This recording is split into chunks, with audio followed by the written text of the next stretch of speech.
નમસ્કાર. આપણી પૃથ્વી છે ને એ જાણે કે સંસાધનોનો એક અમૂલ્ય ખજાનો છે. પણ આપણે ક્યારે ઊભા રહીને વિચાર્યું છે ખરું કે આ બધી વસ્તુઓ આવે છે ક્યાંથી અને એને સાચવવી આટલી બધી જરૂરી કેમ છે? ચાલો આજે આ જ અગત્યની વાતને થોડી સરળ રીતે સમજીએ. તો ચાલો એકદમ સાદા પણ બહુ જ પાયાના સવાલથી શરૂઆત કરીએ. જરા વિચારો, આપણે જે કપડાં પહેર્યા છીએ, જે પાણી પીએ છીએ, જે ઘરમાં રહીએ છીએ, આ બધું જ આવે છે ક્યાંથી? આ એક સવાલનો જવાબ છે ને એ ફક્ત એક જ શબ્દમાં છે: સંસાધન. તો સંસાધન એટલે શું? સાવ સાદી ભાષામાં કહીએ ને તો એવી કોઈ પણ વસ્તુ જે આપણી કોઈને કોઈ જરૂરિયાત પૂરી કરે. બસ, જેમ કે હવા, પાણી, જમીન, આ વનસ્પતિ અને ખનિજો પણ આ બધું જ કુદરતી સંસાધનો છે. અને સાચું કહું ને તો આપણા જીવનનો આખો આધાર જ એના પર છે. હવે આ જે વાત છે ને એ સમજવી ખરેખર બહુ જ જરૂરી છે. જુઓ, બધા સંસાધનો કંઈ એકસરખા નથી હોતા. એના મુખ્ય બે પ્રકાર છે. એક છે નવીનીકરણીય, એટલે કે એવા સંસાધનો જે કાં તો ખૂટે જ નહીં, જેમ કે સૂર્યપ્રકાશ, અથવા તો ઓછા સમયમાં ફરીથી બની જાય, જેમ કે જંગલો. પણ બીજા છે બિન નવીનીકરણીય, જેમ કે કોલસો, પેટ્રોલિયમ. આનો ભંડાર લિમિટેડ છે. મતલબ એકવાર વાપરી નાખ્યો એટલે પૂરું. એને ફરી બનતા તો લાખો વર્ષો નીકળી જાય. અને સાચું કહું ને તો આપણી સૌથી મોટી ચિંતા આ જ છે. સારું, તો ચાલો સૌથી પહેલાં એ બે સંસાધનોની વાત કરીએ જે આપણા જીવનનો પાયો છે, એટલે કે ભૂમિ અને જળ. હકીકતમાં આ બંને વગર તો કોઈ પણ જીવનું અસ્તિત્વ જ શક્ય નથી, ખરું ને?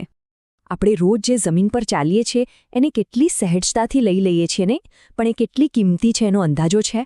જમીનની ઉપરની જે પાતળી સપાટી છે ને એનું ફક્ત એક પડ બનતા હજારો વર્ષો નીકળી જાય છે, હજારો.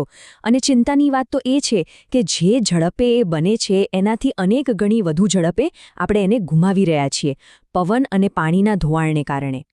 તો સવાલ એ છે કે આ કિંમતી જમીનને બચાવવા માટે આપણે શું કરી શકીએ? અહીંયા કેટલાક ઉપાયો છે જે સાવ સાદા પણ બહુ અસરકારક છે. પહેલું, બને એટલા વધુ વૃક્ષો વાવવા, કેમ કે એના મૂળ છે ને એ જમીનને એકદમ જકડી રાખે છે. બીજું, જે ઢોળાવવાળા વિસ્તારો છે ત્યાં પગથિયા બનાવીને ખેતી કરવી. એનાથી પાણીનો વેગ ઘટે અને ધોવાણ અટકે. અને ત્રીજું, જે જમીન પડતર પડી છે એનો સારો ઉપયોગ કરવો. આ બધા એકદમ પ્રેક્ટિકલ રસ્તાઓ છે. ભૂમિની વાત તો થઈ, હવે આવીએ પાણી પર. આપણી પૃથ્વીને બ્લુ પ્લેનેટ એટલે કે વાદળી ગ્રહ કહેવાય છે. કેમ? કારણ કે ચારે બાજુ પાણી જ પાણી છે. પણ એક મિનિટ, અસલી સવાલ તો એ છે કે આટલા બધા પાણીમાંથી ખરેખર પીવાલાયક પાણી કેટલું છે? કોઈ અંદાજો છે? જવાબ જાણીને કદાચ આંચકો લાગશે. ફક્ત 3%. જી હા, માત્ર 3%. આને જરા અલગ રીતે સમજીએ. ધારો કે આખી દુનિયાનું પાણી એક મોટા જગમાં ભરેલું છે, તો એમાંથી આપણે જે પાણી વાપરી શકીએ ને એ 1 ચમચી જેટલું પણ માંડ થાય. બસ આ એક નાનકડો આંકડો જ પાણીના ટીપે ટીપાનું મહત્વ સમજાવવા માટે કાફી છે. ભૂમિ અને જળ જીવનનો પાયો છે, એ તો આપણે જોયું. તો બસ એ જ પાયા પર ઊભેલા જંગલો છે ને એ આપણા ગ્રહના ફેફસા છે. એ આપણને શ્વાસ આપે છે. જંગલો એટલે ખાલી લાકડું નહીં, એ તો આપણા આખા પર્યાવરણના સંતુલનનો આધાર છે. આ આંકડા જો, આ જમીની હકીકત છે. આપણી રાષ્ટ્રીય વનનીતિ શું કહે છે? કે દેશની કુલ જમીનના 33% ભાગ પર જંગલો હોવા જ જોઈએ. આ આપણો ટાર્ગેટ છે. પણ એની સામે હકીકત શું છે?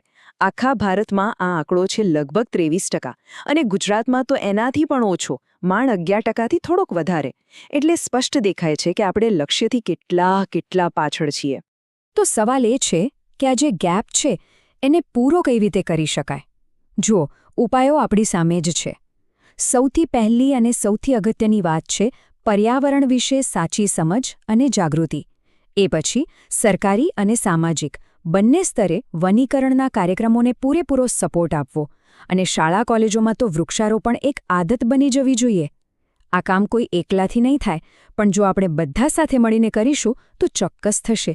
અને હા, એક વાત યાદ રાખવા જેવી છે: જ્યાં જંગલો હોય ત્યાં જીવન હોય. જંગલો એટલે ફક્ત ઝાડ-પાનનો ઢગલો નહીં, એ તો અસંખ્ય જીવોનું ઘર છે. એટલે જ્યારે આપણે જંગલો બચાવવાની વાત કરીએ ને ત્યારે વન્યજીવોના રક્ષણની વાત એની સાથે જોડાયેલી જ છે. એના વગર તો આખી વાત જ અધૂરી છે. જ્યારે પણ ભારતના વન્યજીવોની વાત નીકળે એટલે સૌથી પહેલાં કોનું નામ યાદ આવે? આપણા રાષ્ટ્રીય પ્રાણી વાઘનું. એની જે શાન છે, એની જે તાકાત છે, એ જ તો આપણા જંગલોની ઓળખ છે. અને ખબર છે, વાઘનું હોવું એ માત્ર એક પ્રાણીનું હોવું નથી, એ તો એક સ્વસ્થ અને તંદુરસ્ત જંગલની નિશાની છે. અને ભારતની જૈવ વિવિધતા તો જુઓ, કેટલી અદ્ભુત છે. દેશના અલગ અલગ ખૂણામાં જાઓ તો તમને અલગ અલગ જીવો જોવા મળશે. દાખલા તરીકે, છેક ઉત્તરમાં હિમાલયના બર્ફીલા પહાડોમાં જાઓ તો ત્યાં રીંછ અને એકદમ દુર્લભ એવા લાલ પાંડા જેવા અનોખા જીવો રહે છે. અને આ વિવિધતા ખાલી જમીન પર જ નથી. આપણી નદીઓના પાણીમાં પણ એક અલગ જ દુનિયા વસે છે. આપણી પવિત્ર ગંગા નદીમાં ડોલ્ફિન અને મગર જેવા જળચરો રહે છે. આ બધું એ જ બતાવે છે કે પર્યાવરણનું સંતુલન જાળવવા માટે દરેક નાનો મોટો જીવ કેટલો જરૂરી છે. તો આ બધી વાતો પરથી એક વાત તો સાવ સ્પષ્ટ છે. આ જે અમૂલ્ય સંસાધનો છે, આ જે અદ્ભુત જીવસૃષ્ટિ છે, એને બચાવવાનું કામ કોઈ એક વ્યક્તિનું કે પછી ખાલી સરકારનું નથી. ના, આ આપણા સૌની, આપણા બધાની સહિયારી જવાબદારી છે. તો પછી આ સહિયારી જવાબદારી આપણે નિભાવીશું કઈ રીતે? એના માટે કેટલાક નક્કર પગલાં લેવા જરૂરી છે. જેમ કે જંગલો અને વન્યજીવોના રક્ષણ માટે કડકમાં કડક કાયદા બને અને એનો એટલો જ કડક અમલ પણ થાય. ગેરકાયદેસર શિકારને તો કોઈ પણ સંજોગોમાં રોકવો જ પડે.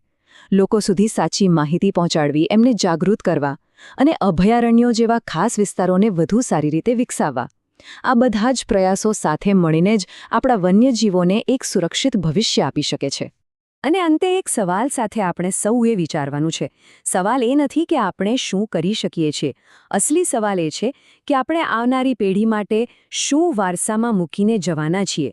શું એ લોકો આપણને એક એવી પેઢી તરીકે યાદ કરશે જેણે બધું સાચવીને રાખ્યું, કે પછી એક એવી પેઢી તરીકે જેણે બધું વેડફી નાખ્યું? આનો જવાબ આપણા સૌના આજના કામમાં છુપાયેલો છે. ખરેખર વિચારવા જેવી વાત છે.